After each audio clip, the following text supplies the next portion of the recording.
This video will discuss Texas's anti-SLAPP law, known as the Texas Citizens Participation Act, the TCPA.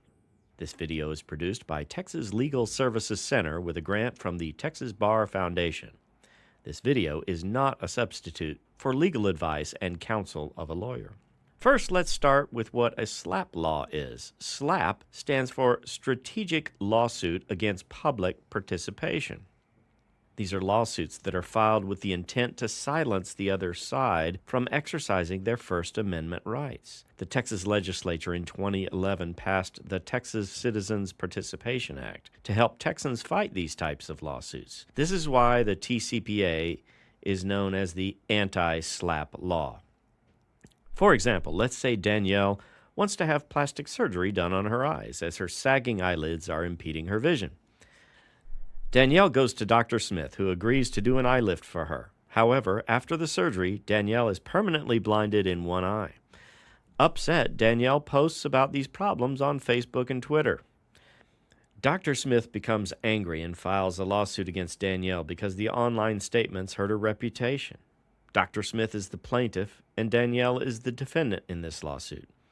Danielle may be able to file an anti-SLAPP motion to dismiss in the case. If she does, Danielle also becomes the movant, while Dr. Smith becomes the non-movant. Okay, let's go back to the TCPA.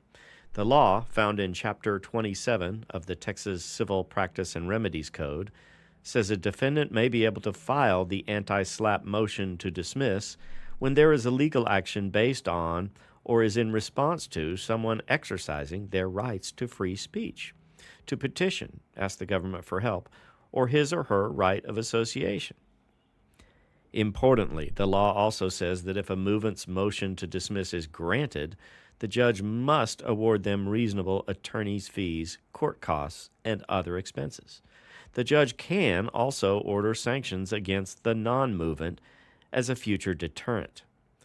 From our earlier example, this means Dr. Smith would have to pay Danielle for her attorney and other costs. Dr. Smith may even be forced to pay more to motivate her not to file these types of lawsuits again. On the other hand, if the motion to dismiss is denied, the judge can award fees and expenses to the non-movant if the judge believes the motion is frivolous. This means Danielle would have to pay Dr. Smith for her attorney fees and expenses. So what do you do if you find yourself in a lawsuit where you think the TCPA may be involved?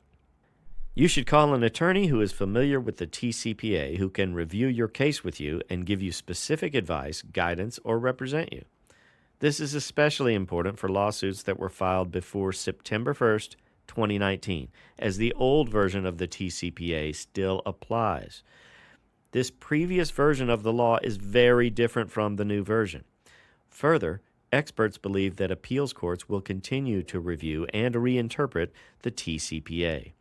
The best thing you can do is to contact an attorney in private practice. For a private lawyer in your area, you can call the State Bar of Texas Lawyer Referral and Information Service at 800-252-9690.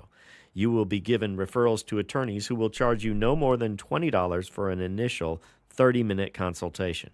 If you decide to hire an attorney, you can negotiate the fees with them. Thank you for watching our video. For more information, read our TCPA publications on www.texaslawhelp.org.